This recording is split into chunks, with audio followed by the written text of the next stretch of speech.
വളരെ സിമ്പിളായിട്ട് മക്കൾക്കൊക്കെ ഇഷ്ടപ്പെടുന്ന ഒരു സേമിയ ഉപ്പുമാവ് ഉണ്ടാക്കിയാലോ. അപ്പോൾ അതിനായിട്ട് നമ്മൾ ഒരു 1/4 കിലോ ചിക്കൻ എടുത്തിട്ടുണ്ട് കേട്ടോ. അത് നമ്മൾ നന്നായിട്ട് ചെറിയ ചെറിയ കഷ്ണങ്ങളാക്കിയിട്ട് കട്ടിംഗ് ബോർഡിൽ വെച്ചിട്ട് ഇങ്ങനെ അരിഞ്ഞു കൊടുക്കാം. എന്നിട്ട് നമ്മൾ അതിലേക്ക് കുറച്ച് മഞ്ഞൾപ്പൊടി, കുറച്ച് കുരുമുളക് പൊടി, പിന്നെ ആവശ്യത്തിനുള്ള ഉപ്പും കൂടി ഇട്ടിട്ട് മാഗ്നേറ്റ് ചെയ്യുക.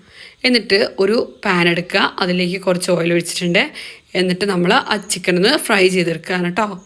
അപ്പോൾ ചിക്കനൊക്കെ ഒന്ന് അവിടെ കിടന്ന് ഫ്രൈ ആയിട്ട് വരട്ടെ. അപ്പോഴത്തേക്ക് നമ്മൾ വേറൊരു പാൻ വെച്ചിട്ടുണ്ട്, അതിലേക്ക് കുറച്ച് ഓയിൽ സ്പ്രെഡ് ചെയ്ത് കൊടുത്തിട്ടുണ്ട്. പിന്നെ നമ്മൾ അതിലേക്ക് 2 കോഴിമുട്ടയാണ് ഒഴിച്ചു കൊടുക്കുന്നത്.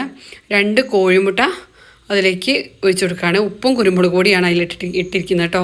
എന്നിട്ട് അത് നന്നായിട്ടൊന്ന് ചിക്കി എടുക്കുക. എന്നിട്ട് നമ്മൾ അതിലേക്ക് തന്നെ കുറച്ച് ബട്ടർ, ആ കോഴിമുട്ട അതിൽ നിന്ന് മാറ്റിയിട്ട് അതിലേക്ക് കുറച്ച് ബട്ടർ ഇട്ടിട്ട് 200 ഗ്രാമിൻ്റെ ഒരു ചെറിയ പാക്ക് സേമിയാണ് നമ്മൾ അതിലേക്ക് ഇട്ട് കൊടുക്കുന്നത് കേട്ടോ.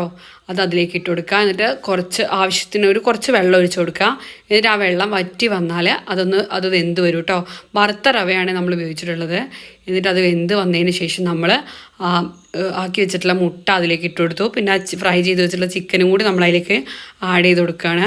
അപ്പോൾ നമ്മുടെ ഉപ്പുമാവ് ഇവിടെ റെഡി ആയിട്ടുണ്ട്. ഇത് മക്കൾക്കൊക്കെ വളരെയധികം ഇഷ്ടപ്പെടും.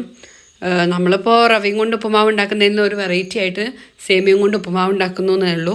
പിന്നെ നിങ്ങളിത് മസ്റ്റായിട്ടും ട്രൈ ചെയ്ത് നോക്കുക.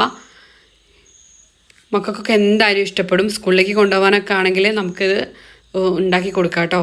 അപ്പോൾ നിങ്ങളിത് മസ്റ്റായിട്ടും ട്രൈ ചെയ്ത് നോക്കുക. ഇതുപോലുള്ള കൂടുതൽ വീഡിയോസ് കാണുന്നതിനായിട്ട് നമ്മുടെ ചാനൽ സബ്സ്ക്രൈബ് ചെയ്യാനും ലൈക്ക് ചെയ്യാനും ഷെയർ ചെയ്യാനും മറക്കരുത്.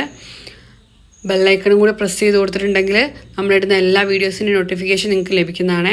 അപ്പോൾ നിങ്ങളത് മസ്റ്റായിട്ട് ട്രൈ ചെയ്യുക. നമ്മുടെ വീഡിയോയുടെ ഫീഡ്ബാക്ക് അറിയിക്കാനും മറക്കരുത് കേട്ടോ. എന്തെങ്കിലും മാറ്റങ്ങളൊക്കെ വരുത്തണമെങ്കിൽ നിങ്ങൾ ഫീഡ്ബാക്ക് അറിയിക്കുക. അപ്പോൾ നമുക്ക് ചേഞ്ച് എന്തെങ്കിലുമൊക്കെ വരുത്താൻ പറ്റുള്ളൂ. അപ്പോൾ നിങ്ങളത് മസ്റ്റായിട്ടും ട്രൈ ചെയ്ത് നോക്കുക.